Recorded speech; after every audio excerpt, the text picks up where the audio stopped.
Hey guys, how's it going? My name is Joe Tyrrell and welcome back to GP Blog. The Brazilian Grand Prix has just concluded. It was another Max Verstappen masterclass, but an absolute Mercedes misery. Toby, welcome back. We've just finished. The triple header's over. We've got a time to break now, but we're going to be quickly reflecting on Interlagos. Mercedes are the big story this week. They looked terrible. Yeah, that is by far a weekend to forget. Well, today especially to forget for Mercedes. George Russell had to retire. Lewis Hamilton finished 8th. From where they started and how they were running at the start of the race, with one, well, you never want a car to retire anyway, but George Russell having to retire and then only scoring 4 points is by far a really bad outcome for them. Yeah, they were terrible. Yesterday, I remember speaking to you at the start of the sprint race, and we both said, wow, that Mercedes looks racy.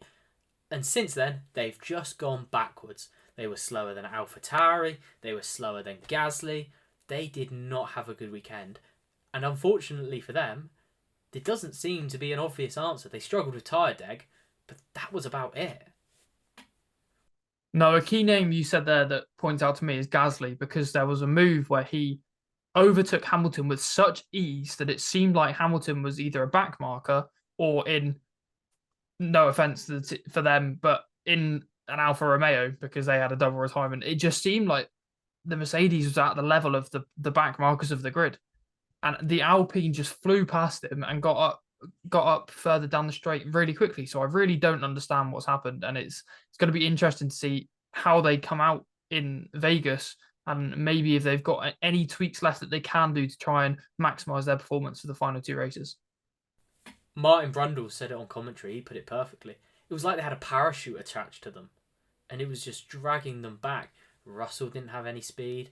Hamilton didn't have any speed. They couldn't overtake. And they looked all right in the first 2 turns, and then that was it. They fell backwards. Yeah, the problem with Russell was that he had to lift and coast for probably the majority of the race because else his car was going to overheat, and basically, long story short, his engine could have exploded. So the team were obviously trying to avoid that by telling him to lift and coast to cool it down. But it just came to the point where, because of that, he was losing so many places and also complaining at the start of the race that Hamilton was holding him up and that he needed to get past Hamilton. Those team orders never came. He then lost loads of places and had to retire. So really what has happened there for Mercedes, they're going to have a massive debrief and try and just kind of unpick little things and see where it really went wrong.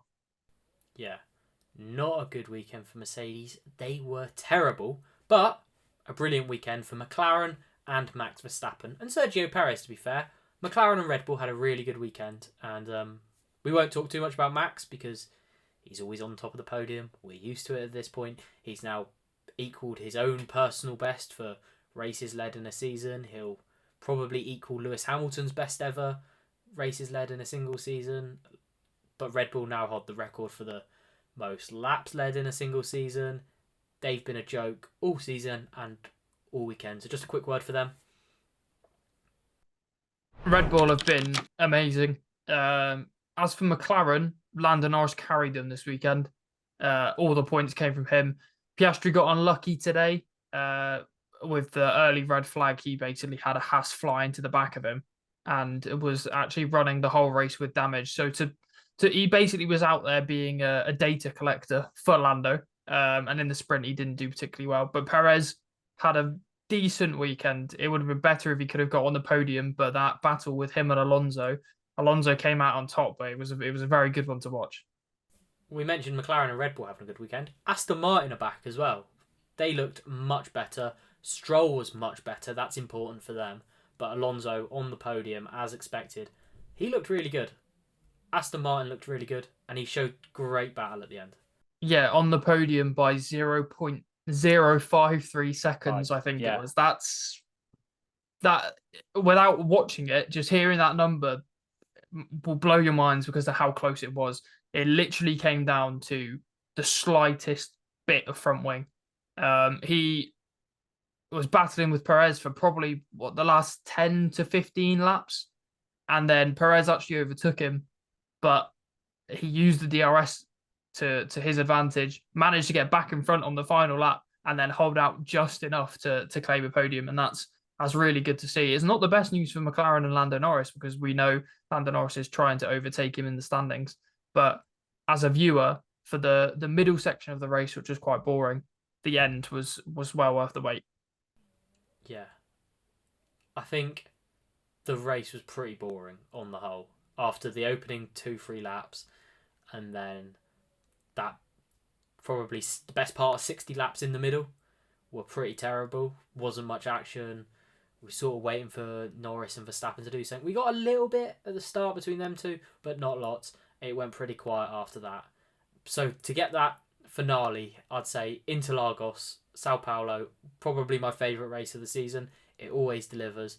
And we had to wait until lap 71, but we got there in the end. And that was good because it had been building up all weekend. So I didn't want it to fall flat because it is such a good race weekend, and Interlagos is perfect for a sprint race, which is a whole nother subject. But yeah, really good. I don't know what you think about Interlagos, but I think it's probably my favourite track on the calendar. For me personally, I don't think it was my favourite race of the season. Off the top of my head, I can't give you an answer which one was, but I wouldn't say it was. I wouldn't say it was my best race of the season. Not this season, especially not this season. But on the whole, I think if I'm there at the start of a season, any season, could be 2020, could be next season. If I'm there looking at dates for the calendar sort of thing, I'm looking probably British Grand Prix, any new races, and probably Interlagos.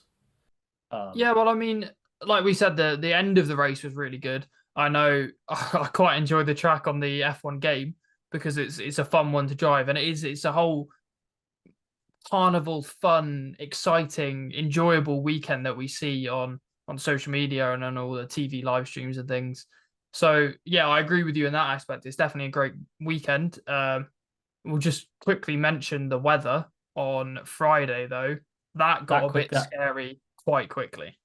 That went south very quickly. We've had bad weather here, and that was a whole other level. That, yeah, unsurprisingly was red flagged on Friday, but it's always a lottery into Interlagos. Like it makes it interesting, doesn't it?